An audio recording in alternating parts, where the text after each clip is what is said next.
Shqiptari hoqësi babai 13 fëmijëve për të marrë pasaport britanike dënohet me 5 vite burgim. Një emigrant nga Kosova ushtir si babai 13 foshnjave shqiptare për t'u siguruar atyre pasaporta të palishme britanike në këmbim të shumave të mëdha monetare. Petrit Musa, 38 vjeç, krijoi aplikimet mashtruese për pasaporta në emër të një bande kriminale për të siguruar shtetësim britanike për fëmijët në këmbim të shumave të konsiderueshme parash, duke u lënë në burg për 5 vjet në gjykatën penale në Londër. Musaj, të cilit ju dha leje e pacaktuar qëndrimi në Mbretërinë e Bashkuar në vitin 2021, ju lëshuan me sukses 6 pasaporta për fëmijët përpara se mashtrimi i tij të zbulohej nga Ministria e Brendshme. Sipas Daily Mail, shqiptari u rekrutua nga banda pasi ra në borxhe të thella për shkak të problemeve me kokainën dhe lojrat e fatit, meqense ai kishte leje qëndrimi të pacaktuar.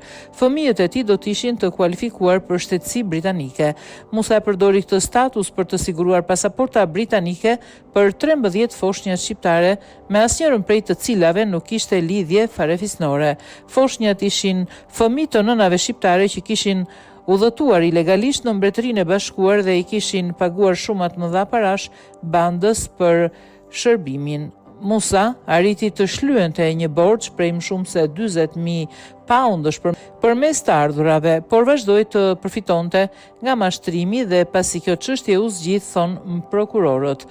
Prokurori Oliver Pateman tha se në telefonin e Musës u gjetën selfie që e tregonin atë duke mbajtur sasi të mëdha parash dhe se ai kishte bërë disa depozita të mëdha parash në një bank pranë qendrës tregtare Westfield. Ne do të sugjeronim që këto ishin pagesat që Musa mori nga skema, tha prokurori. Musa bëri aplikime të reme midis qershor 2022 dhe tetor 2024, pas së cilave Ministria e Brendshme vuri re se ai kishte pretenduar se ishte babai disa foshnjave me data lindje të ndryshme të afërta.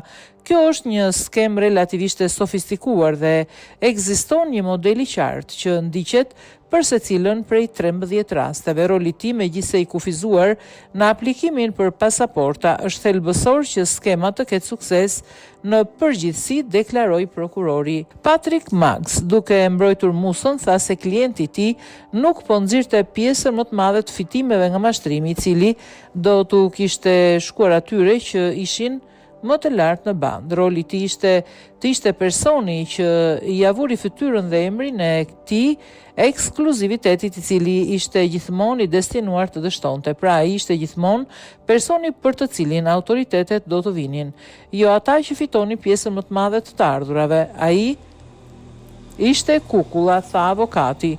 Regjistruesi i gjykatës, James Thomas, tha se pranoi që Musa nuk ishte truri i organizatës, por ai fitoi shumë të konsiderueshme parash nga mashtrimi, thot Daily Mail.